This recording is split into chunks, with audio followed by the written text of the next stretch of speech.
ọbọdị mma oyima ọbụ nwere mmadụ ọbụbụla ibu baụbaụ ọgịlịga na awa ndị ọbụ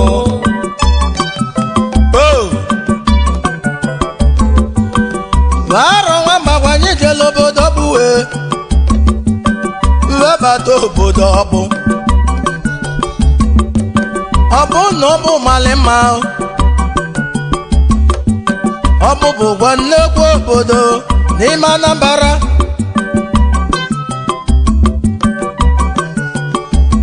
webụlụ ụzọ chọba oyimo Chief Jude Okoye anụlụ nwoke m Ugo Buzuwa Ọchake CEO Obas Man Global Service Nigeria Limited Uwejuonya nwoke Obas kedu ibe ji ibe maleke obezaro nwa mgbagwu osi asele n'ọbụ ọlụ clearing and forwarding keji ibe male ya Ugo Buzuwe n'ọbụ Ugo Buzuwe n'ọbụ mwezobo oyimo ọzọ yezo oyimo yeji ike onu ebu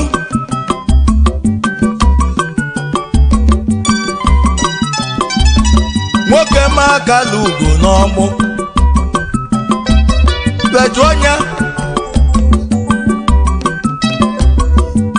kedu ibe ji mali gị ọ sị na ọ bụ ọlụ clearing na forwarding MD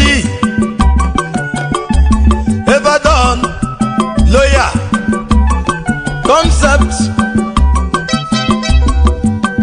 Nigeria Limited ịgba na-ekwula akala ugo n'ọbụ gwara nwa mgbagwu tiri okokoko ịgba na-ekwula akala ugo n'ọbụ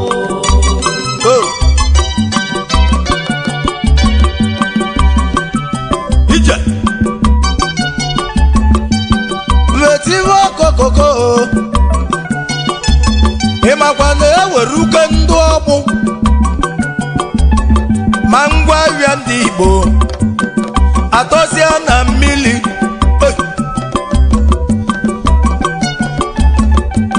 ọbụ dị mma oyima ọbụ nwere mmadụ ọbụ dị mma oyima ọbụ nwere mmadụ ọbụbụla ibu baụba ọgịlịga na awa ndị ọbụ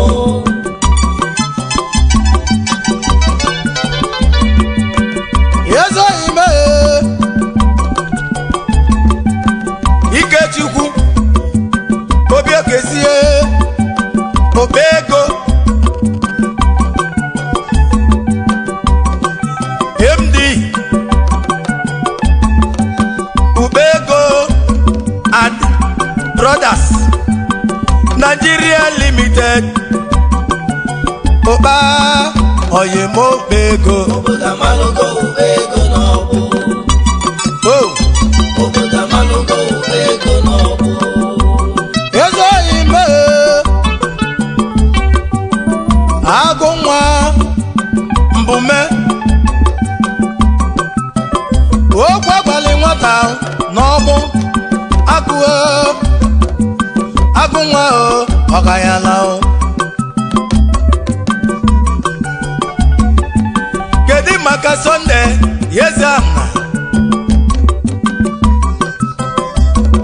Eze Chimeleze n'ọgbụ Eze Chimeleze oyimo ọgwa gị na Ibadan bili n'Ibadan Eze Chinyeleze oyimo oyimo Eze Chinyeleze n'ọbụ oyimo Eze Chinyeleze n'ọbụ